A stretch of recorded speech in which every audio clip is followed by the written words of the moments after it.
रागिनी अपनी माँ जानकी के साथ नूरपुर गांव में रहती थी।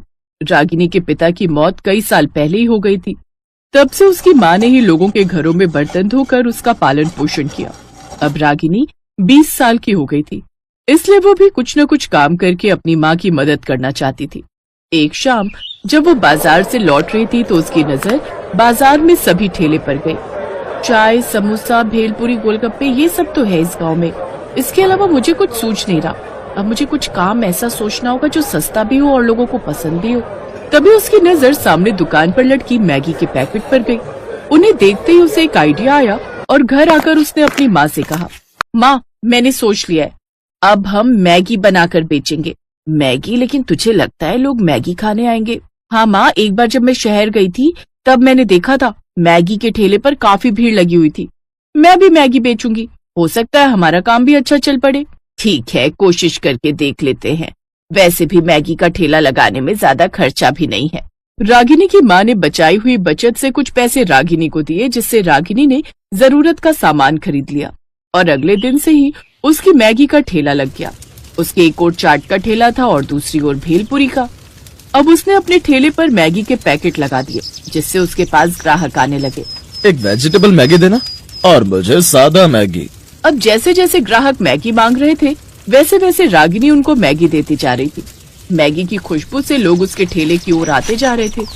पहले ही दिन से उसकी अच्छी कमाई शुरू हो गई। उसकी कमाई देख उसकी माँ भी बहुत खुश थी। अब रागिनी को अच्छा लग रहा था कि वो अब अपनी माँ की कुछ मदद कर पा रही थी। अब रागिनी रोज वहाँ जाकर मैगी का ठेला लगा देती। उसके ठेले लगाने के बाद आसपास के ठेले वाले उससे चिढ़ने लगे, क्योंकि उनके ग्राहक जो बढ़ गए थे। एक रोज वो ठेले पर खड़ी थी, तभी सामने एक बच्चा रोड पार कर रहा था। इतने में एक गाड़ी तेज रफ्तार से वहाँ पर आई। वो उसे टक्कर मारने वाली थी कि तभी रागिनी की नजर उस पर गई। उसने उस बच्चे को बचा लिया। उसके ठेले पर ना होने के कारण पीछे से दूसरे ठेले वालों ने उसकी सब्जियां चुरा ली। जब वो लौट कर आई तब एक ग्राहक उसके पास आया। मुझे वेजिटेबल मैगी देना। जी अभी बनाती हूँ। लेकिन उसने देखा तो उसके ठेले पर से सब्जियां गायब थी। हे भगवान, सब्जियों की पिन्नी कहाँ गई? यही तो थी, नहीं मिल रही, कहाँ गई? बहन जी जल्दी कीजिए। तभी उस बच्चे का पिता, जिसकी उसने जान बचाई थी, उसे कुछ अंडे दे गया। आपने मेरे बच्चे की जान बचाई, उसके लिए बहुत बहुत शुक्रिया। मैं अंडा व्यापारी हूँ, आप ये अंडे की कुछ ट्रे मेरी तरफ से इनाम समझकर रख लीजिए। लेकिन इतने अंडों का मैं क्या करूँगी? बहन जी सब्जी नहीं है तो अंडा मैगी बना दीजिए। ये सुनते ही रागिनी मुस्कुरा दी। अब उसने अंडा मैगी बनाकर उसे दी। उसे वो बड़ी पसंद आई। वाह बहन जी क्या स्वाद है, ये तो पहले से भी ज्यादा अच्छा है। 2 प्लेट और लगा दीजिए। मुझे भी देना ये अंडा मैगी। जी बिल्कुल। वाह, ये तो बेमिसाल है, क्या स्वाद है। अब तो उसके पास और भी ग्राहक आने लगे। उसका अंडा मैगी का काम और भी अच्छा चलने लगा। अब उसने अपने ठेले का नाम ही अंडा मैगी वाली रख दिया। अब तो उसके ठेला खुलने से पहले ही ग्राहकों की भीड़ उस जगह लग जाती। अब उसके ठेले पर काम भी काफी बढ़ गया, इसलिए उसकी माँ भी लोगों के घरों का काम छोड़कर उसके साथ ठेले पर काम करने लगी। अब वो दोनों दिन के हजारों रुपए कमाने लगी। अब रागिनी और उसकी माँ बहुत खुश थे। मुझे नहीं पता था मेरी बेटी इतना अच्छा बिजनेस करने लगेगी। तेरा लाख लाख शुक्र है भगवान। अब वो दोनों सुबह से शाम तक अंडा मैगी बनाकर बेचने लगी।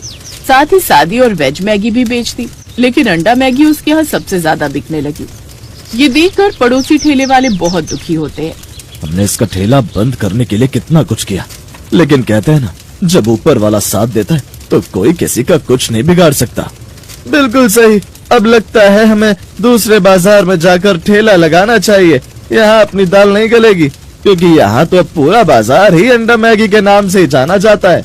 वो दोनों ठेले वाले दूसरे बाजार में जाकर ठेला लगाने लगे। अब माँ बेटी का काम काफी अच्छा चलने लगा और वो खूब पैसे कमाने लगी।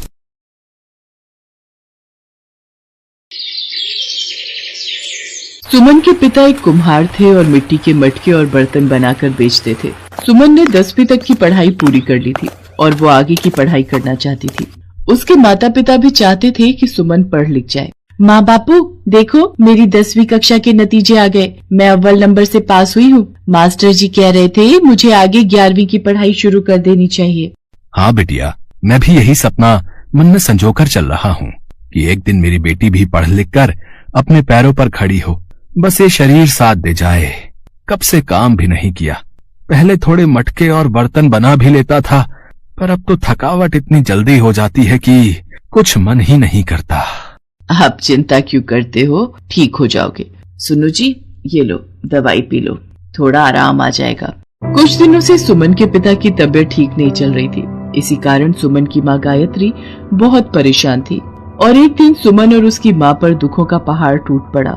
सुमन के पिता चल बसे। माँ चुप हो जाओ, देखो आपने सुबह से कुछ भी नहीं खाया है, अगर आप कुछ नहीं खाओगी तो मैं भी नहीं खाऊंगी। नहीं मेरी बच्ची, अगर तू भूखी रहेगी तो तेरे बापू की आत्मा को दुख होगा। आजा हम दोनों मिलकर खाते हैं। सुमन की पढ़ाई बीच में ही छूट गई। घर में करने के लिए कोई काम नहीं था। जो थोड़े बहुत मटके और बर्तन घर में रखे थे उनमें से कुछ बिक गए जिनसे उनका गुजारा हुआ। पर गायत्री को घड़े और बर्तन बनाने नहीं आते थे। उनके पास कोई काम भी नहीं था। सुमन, मैं तेरे बापू का सपना कैसे पूरा करूंगी? घर में पैसे भी नहीं है और जो थोड़े बहुत मटके और बर्तन रखे थे वो बेचकर हमने रोटी का गुजारा कर लिया। मैं चाहती हूँ तू अपने बापू का सपना पूरा करे। इसके लिए मुझे काम करना होगा, पर क्या काम करे यही समझ नहीं आ रहा। माँ, क्यों ना हम मटके में कुछ बनाकर बेचें? आजकल खाने पीने की चीजें मटकों में बहुत बिकती हैं। आपको पता है, मेरे स्कूल के पास एक भैया है जो मटके में जलजीरा बेचते हैं। एक आंटी भी है जो मटके में चावल बनाकर बेचती है। माँ, आपको पता है, एक दिन मेरी सहेली कह रही थी कि हमारे स्कूल के बाहर बहुत सारे ठेले खड़े होते हैं पर कोई भी मैगी क्यों नहीं बनाता? क्यों ना आप हमारे स्कूल के बाहर मटका मैगी बनाकर बेचो तो बहुत बिक्री होगी।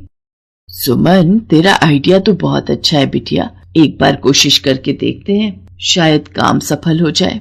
माँ, हमारे पास ये कुल्हड़ भी है, आप मटके में मैगी बनाकर इन कुल्हड़ में बेचना। बापू कितने खुश होंगे। आज उनके बनाए बर्तन में हम नया काम शुरू करने जा रहे हैं। एक काम करते हैं, हम बाजार चलते हैं और मैगी बनाने का कुछ सामान खरीद कर लाते हैं। हाँ बिटिया, चल। सुमन अपनी माँ गायत्री के साथ मैगी बनाने का सारा सामान खरीद लाती है। अगले दिन गायत्री के पास जो पैसे जुड़े थे उनसे वो किराए पर एक ठेला ले लेती है। स्कूल की प्रिंसिपल सुमन को जानती थी, इसलिए वो उनकी मजबूरी को समझकर स्कूल के बाहर गायत्री को ठेला लगाने की इजाजत दे देती है। गायत्री ठेले पर मटका मैगी बेचने लगती है। स्कूल के बाहर बच्चे गायत्री की मटका मैगी बहुत शौक से खाते थे। धीरे धीरे और भी ग्राहक वहाँ आने शुरू हो गए। एक दिन गायत्री के ठेले पर 2 ग्राहक आए और वो मैगी खाकर बोले, ये तो बहुत ही नया तरीका है मैगी बनाने का, मटका मैगी। भाई वाह।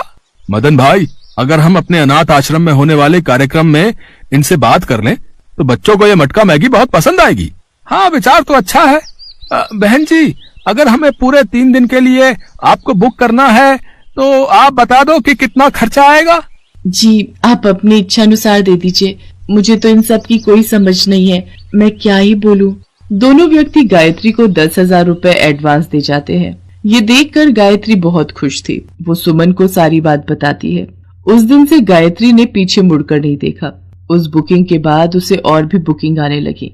धीरे धीरे वक्त बीता। सुमन ने कॉलेज की पढ़ाई पूरी कर ली और उसकी एक बड़े स्कूल में टीचर की नौकरी लग गई। देखो जी, आज आपकी बिटिया अपने पैरों पर खड़ी हो गई है, बड़े स्कूल की मास्टरनी बन गई है। माँ, आज बापू हमारे साथ होते तो वो कितना खुश होते। गायत्री सुमन को गले लगा लेती है। अब सुमन ने अपनी एक दुकान भी खरीद ली जहाँ वो मटका मैगी में कई तरह के स्वाद बेचती थी।